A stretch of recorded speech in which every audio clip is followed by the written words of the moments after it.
report saying that at least 99 people who have flagged on the terrorist watch list through the FBI have been released into the country.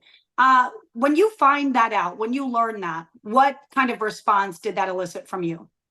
Well, same old, same old. You know, we titled it Terror at Our Door. So it was the right title. We've had terror at our door for now since Joe Biden took office. And so, you know, they've encountered, Border Patrols they've encountered around 250 or so. And then Biden and Harris have released almost 199 of them into our country. Some of these individuals have links to ISIS. So this is, I say the same old, because this administration is not changing direction. They don't seem to care.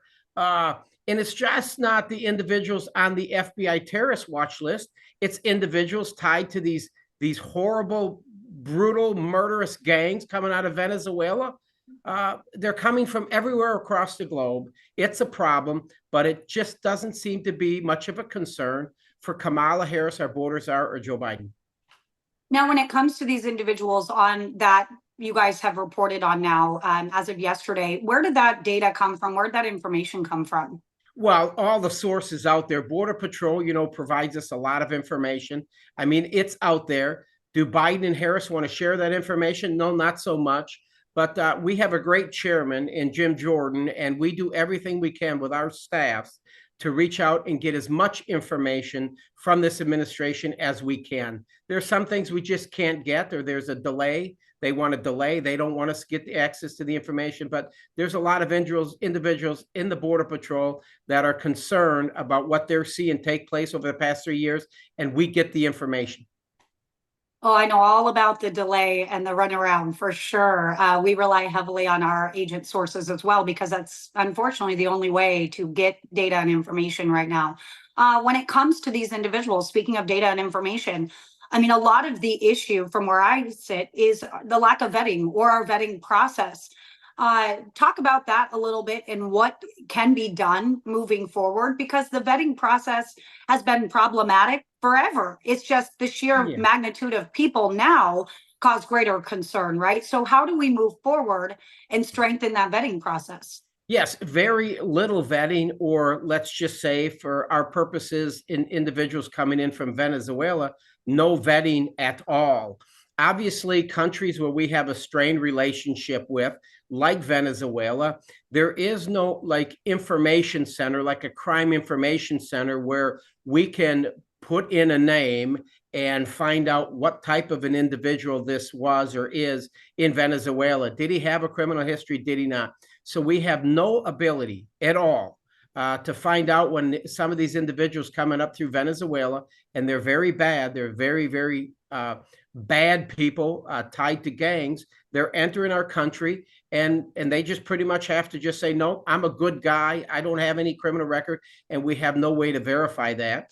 And I have sent letters. I have sent 3 letters to Mayorkas concerned about these Venezuelans and these gangs coming up through our southern border. Obviously, Laken Riley, right? She was killed by a Venezuelan. And just recently, last week, we had a press conference with Ted Cruz, and we filed the Justice for Jocelyn, a 12-year-old girl brutally murdered by 2 Venezuelans. So we got to get our hands around this and get some control at our southern border, because we have no way to determine what type of people these individuals are from a country like Venezuela, and there are others. And obviously there are others, and some of the individuals that are highlighted in this report apparently use the CBP1 app. Through Congress, is there any moves to change the processing there? Is there any call to dismantle the CBP1 app? What is the move forward on that? It's exactly what they want. The Biden administration, they want this app because they're doing everything they can to get as many people to enter our country and make it as easy for them as possible, finding ways to help them circumvent some of our laws and our rules here. So this is exactly, and it's all by design. That's what they want. But yes, I believe that President Trump and Vance are going to eliminate that program once we take office. Once we take office, we get a new administration, it will go away. It's got to stop. But unfortunately, until then, until we get a new administration, nothing changes. Sadly, nothing changes. Even with Christopher Wray, expressing concerns about these individuals on their terrorist watch list, FBI's terrorist watch list, coming into our country. He's explained in front of our committees, hey, I'm concerned about a potential attack on our country by these individuals. The administration isn't going to move on this. They're going to continue to allow these people to come in, and the only way it changes is with a new president, and that will be Donald J. Trump. Let's say that the administration stays in place, right? Obviously, Kamala Harris, it was part of the administration that has been kind of allowing this, if you will. So say the administration stays in place or changes. Either way, how do you go after the at least 99? When someone says at least, that means there's more. You know that, I know that. So how do you go after the at least 99 people who are in the country that have flagged on that list and get rid of them? I mean, I would assume most of them probably didn't give you guys a viable address. We already know through the OIG report that 1 in 4 addresses were fraudulent. So how do you go and find them? How do you remove these people who could illustrate some kind of attack in our country? Donald Trump has made it very clear that he wants to do everything he can to have a massive roundup. And what I think he means by that is, number one, getting the bad hombres out of our country. And he will use all the resources at his control to find and locate these individuals, working with county sheriffs and state officials, identifying individuals that are in our county jails and our prisons, and getting them the hell out of our country. I think that is the first step, because that's how you protect the American people. Now, there's a lot of individuals that have entered our country, almost 8 million under Joe Biden, and some of them actually have a legitimate purpose. They come up here. I don't think some of them are committing crimes.